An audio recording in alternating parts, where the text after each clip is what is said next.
as confident as I may seem, public speaking is not my favorite thing. But I really want to thank Kurt for honoring me last week with a bullet. He conspired with Paige Sellers to actually convince me that it was Ashley Hubeck getting the silver bullet, and when he called, I thought he was calling her Mi Corazon. I thought he was using my nickname for someone else, and I was almost offended. But now I have the pleasure and the nervousness of handing the silver bullet to the next worthy recipient. As far as I know, this recipient is not here, so we're recording it. But I'm so grateful for many people's influences during my time here at Landmark. The more I processed, it became apparent who deserved it and who I had a special time getting to know over the last couple of years. I asked a myriad of people to pick one word they thought described him. Some of those people really had trouble listening to my directions and submitted multiple words. However, I guess that's how it goes when you're that great of a person.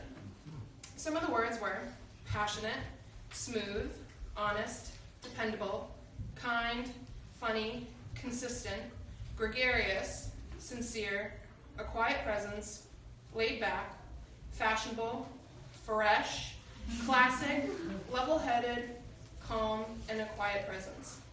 Now, again, these are only some of the qualities that come together to describe this week's Silver Bullet winner. But if you really looked at him, when I say fashionable, you might picture a paisley button-down or a bucket hat. When I say funny, you might hear a low ha or a high cackle. When I say dependable, consistent, and level-headed, you might think of the countless gentlemen, not boys, but gentlemen, this man helps to mold with integrity within Campus Cottage, the home of the Cottage Cubs. Despite the lack of patience teenage boys have for his famous lasagna, he teaches them to be chivalrous. During my live-in years, I never had to wait for my food. Many of you know how fond I am of my time in Cottage. I truly believe that was due primarily because of Winslow's flexibility, communication, and trust with the staff and residents. He helped teach me how to embrace those crazy knuckleheads and let me grow as Mama Goose.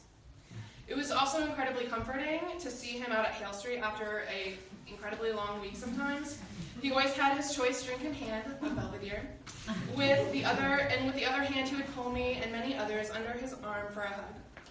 He always made me feel special and a part of his life beyond the work I saw him complete day to day.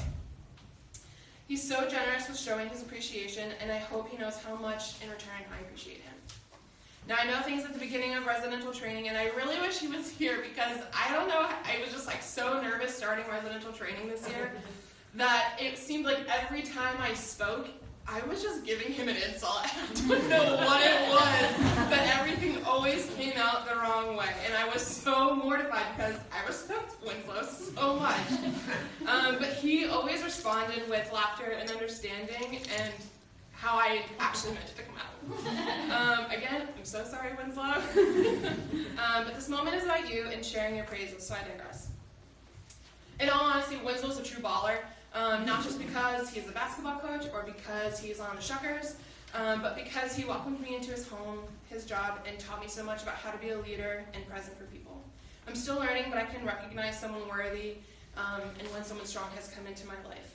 You're a real MVP, and it's no wonder that he has to have the recipe for life down because whenever life gives him lemons, he knows how to make the perfect vodka soda.